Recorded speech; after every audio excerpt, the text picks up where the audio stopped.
Hello guys! Ayan, ito po sa patatlong punta namin dito sa ating mga sitawan natin. Natapos na natin itong gahukan, tsaka lagyan ng mga poste. Nung una nilagyan lang natin siya ng poste. Yung pangalawang araw, naglagay din tayo ng poste, tapos naglagay din tayo, naggahok, yung pangalawang punta natin. Tapos ngayon yung pangatlong ating mga tanim na sitaw. Ayan, papakita ko sa inyo ang ating mga sitaw. Dito tayo sa sitawan. Ito po, papakita ko sa inyo. Ayan po ang ating mga sitaw. Ayan, oh. Oh, ayan po, oh. Lahat po ay meron na siyang poste. Tapos nilagyan na ni Daddy ng sa halip na bibili po ng straw, ayun, hindi na tayo bibili. Kasi nilagyan ni Daddy ng dyan, oh. Yung siit ng ng mga kawayan at saka may kawayan din, oh, napakabagan. Ayan. Tapos lahat din po ay nagahukan na. Ayan po, oh. Ayan.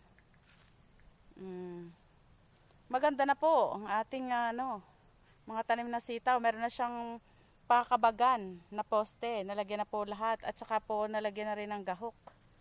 Ayan. Si Daddy po ang naglagay ng mga poste niyan at ako po yung naggahok dyan. Tapos Daddy rin yung nanguha nito, oh. Ayan, oh. Ito. Pinanguhan niya yan. Tapos ay nilagay niya dyan. Ayan, oh.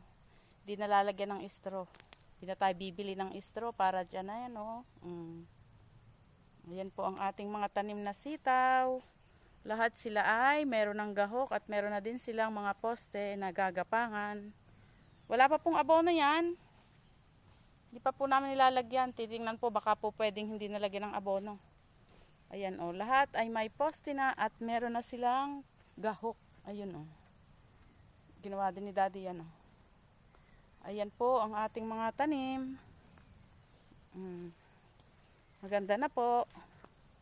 May gahok na. Ayan po, oh. Hanggang dyan po sa dulo. Tapos dito po, oh. Papunta doon. Ayun. Oh, ang kabilang side. Doon sa tabi ng ating katyusan din ang iba. Yan. Marami-rami din po yan.